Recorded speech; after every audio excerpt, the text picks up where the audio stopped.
Okay, here is the next part of the unit on learning. We're moving away from classical conditioning and we're getting into the second major type of learning, which is called instrumental or operant conditioning. Your book may refer to it either way. They mean the same thing. We're moving away from the idea that learning by association is somewhat instinctive. Okay? Instinctive. We're moving away from that to the idea that learning really happens through reinforcements and punishments. Now, we've talked about reinforcement and punishment in class already, and we're going to just kind of review it here a little bit as well as our second major type of learning. So we talked about, we'll come back to that slide here briefly. We talked about in class the idea of reinforcement. Now, I think there was some confusion about reinforcement before, so let me talk about it again. If I want to reinforce something, simply by definition, and you're going to want to jot this down, I want to increase the chances that a given behavior will be repeated in the future. Again, I want to increase the chances that something will happen again in the future. And there are two ways to reinforce behaviors. And you have to get the traditional notions of positive and negative out of your minds. Positive reinforcement.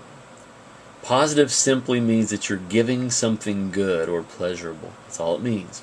So you're giving or administering something good or pleasurable.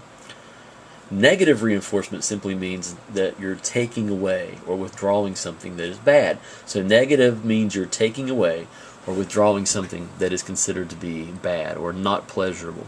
Okay? But the overall goal, whether we're talking about positive reinforcement or negative reinforcement, the goal is to increase the chances that this behavior will happen again. Okay? So, the best example of positive reinforcement I can think of is money. For example, let me get back up here. Keep that image of money in your minds there. If I want to increase the chances that you will keep attending my class, I could do positive reinforcement. I could give you something good that you like to increase the chances that you'll keep coming to my class. Maybe I'm going to give you money. It could be bonus points. I could give you food. I could bring you, pizza, donuts, something like that. The trick is, for positive reinforcement to work, it has to be something that you like. It has to be something good, okay, or pleasurable. Now, same idea to keep the example simple. If my goal is to increase the chances that you'll keep coming to class, then I could go negative reinforcement. I could take away something that's bad or something that you don't like to increase the chances that you will keep coming to class. What's something that all students hate? Research papers? How about exams? I don't know many students who really enjoy taking exams. So what I could do is say, all right, if I have perfect attendance in this class for the next 3 weeks, then I will remove the second exam. You will not have to take it. Essentially, I'll just make it to where everybody gets all the points for it. Okay? So what I'm doing is I'm removing something bad to increase the chances, again, that you'll keep coming to class. That's negative reinforcement. Negative reinforcement is not the same thing as punishment. That's where a lot of students get confused. With punishment, as we're going to see in a minute, you're going to want to decrease, not increase, but decrease the chances that a behavior will happen. So negative reinforcement, again, if you see the word reinforcement attached to it, the goal, regardless, is to increase the chances that a behavior will happen again. I could give my daughter money for cleaning her room to increase the chances that she'll keep doing that. That's positive reinforcement. I could give her iTunes cards. That's something that she likes, to increase the chances that she'll do well with her homework and continue to make good grades, for example. Bosses give raises, they give bonuses for good work performance to increase the chances that that worker will continue to be a good worker. Negative reinforcement. I could take chores away from my daughter. I could say, if you help me around the house and you clean up your room, then I will take away the other chores like taking out the trash and walking the dog that you don't like, to increase the chances that you'll keep helping around the house and keeping your room clean. That would be negative reinforcement. So we can several examples of each there for you to process. Now, punishment on the other hand is different. Now, punishment, we want to decrease the chances that something will happen again. Now, positive and negative kind of mean the same things here. Again, you've got to get the traditional notions of positive and negative out of your heads. Positive punishment simply means that you're giving something bad or unpleasant. again, to decrease, not increase, decrease the chance that a behavior will happen again. The classic example of positive punishment would be spanking. Let's just say hypothetically, for example. Well, actually, this really did happen. When I was young, my grandfather was really big on throwing stuff away in the trash can. If he saw you littering, if I would throw trash out in his yard, he would get really, really upset, and there would be a consequence. So I remember one day I was like probably an acre away from the house, out in the woods. I had a soda in my hand. It was, at that time, you could drink them in bottles. So instead of walking all the way back to the house and throwing the bottle away in the trash can, I decided I would just chuck it down the hillside because no one was around who was going to know, right? Well, unfortunately, as soon as the bottle left my hand, I could feel my grandfather breathing down my neck. I thought, oh, I'm in trouble. And sure enough, he gave me a whipping. I had to cut my own switch right there on the hillside, and he spanked me with it. It was something I did not like. He gave me something, okay? Positive doesn't mean good necessarily. Positive just means he's giving something. He gave me a spanking. I didn't like that. To decrease the chances that I would litter again in the future, and it worked. Okay, now, negative punishment, we're taking away something good or pleasurable. Okay, negative punishment means we're taking away something that you like. I had teachers in school that would take away our free time if we acted up in class. I remember our 6th grade teacher would say to us, all right, I don't want you guys to act up. I want you guys to sit in your desk and do your work and be quiet. If we would talk or if we would get rowdy, she would want to decrease the chances that that would happen again. So what our teacher would do is she would go negative punishment. She would take away something that we liked, which was our free time. That's an example of negative punishment. If you've ever been grounded, that's another example of negative punishment. Your parents take away your free time. They take away something that you like to decrease the chances that you'll get in trouble at school or that you'll backtalk. Okay, but again, whether it's positive or negative, the goal with punishment is to decrease the chances that a behavior will happen again. This stuff works with people, but it also works with animals as well. Just kind of keep that in mind. So, let's skip through that. A little bit more before we move to the next type of learning. Back to the idea of reinforcement, shaping. Now, shaping is also called successive approximation. You don't have to know that.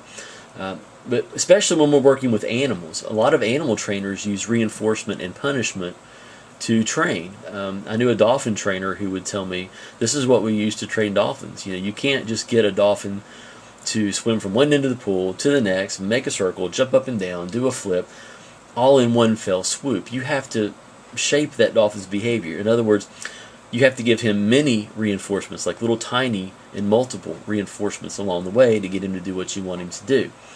So what you might do then with shaping is that you may have the dolphin. I'm not much of an artist here, but I'm going to try it here. Let's say hypothetically that's the dolphin right here, and we want to get him to swim to the middle of the pool. So what the trainer would do, T stands for treat. So when the dolphin could demonstrate this behavior, he would get a treat. Okay? Now, the next thing we want the dolphin to do is swim from the middle of the pool to the end of the pool, and you see another T. Then the dolphin will get another treat.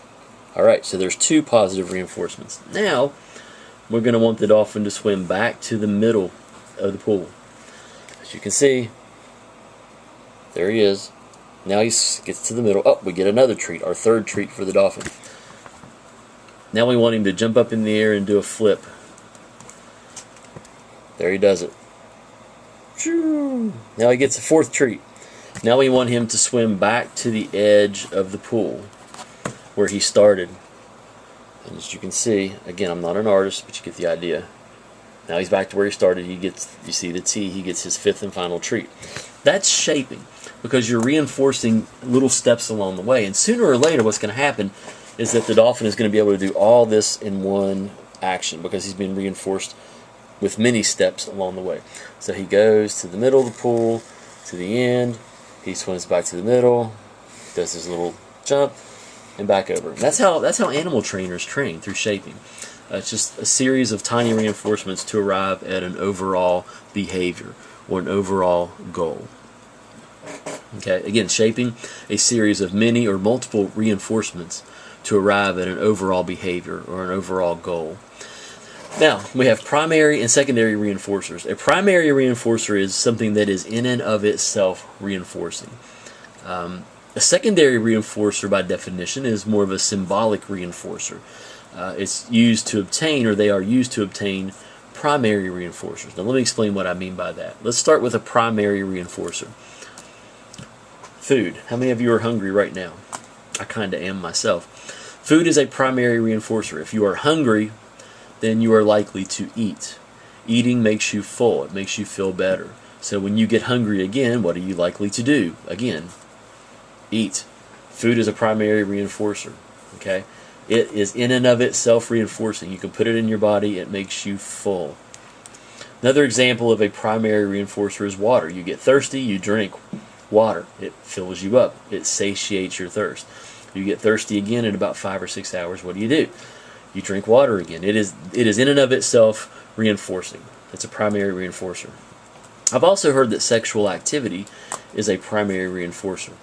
That's not something that I can really show you slides about, but what I can do is introduce to you the 80s rap duo Salt and Peppa, who talks about in their great hit, their song, they talk about sex. I'm not going to sing it for you, but I just thought that was a funny way to introduce it to you. But I've heard tell that sexual activity is naturally reinforcing. It feels good, you do it, then you get to that point where you want to do it again, so you do it again.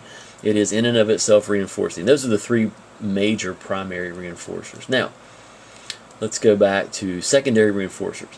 Now, I'm hungry. Let's go back to the food example. I could put food in my body. Let's say that I'm in my car, as I often am, driving around. And we'll go back here for a second. Now, I have a $10 bill.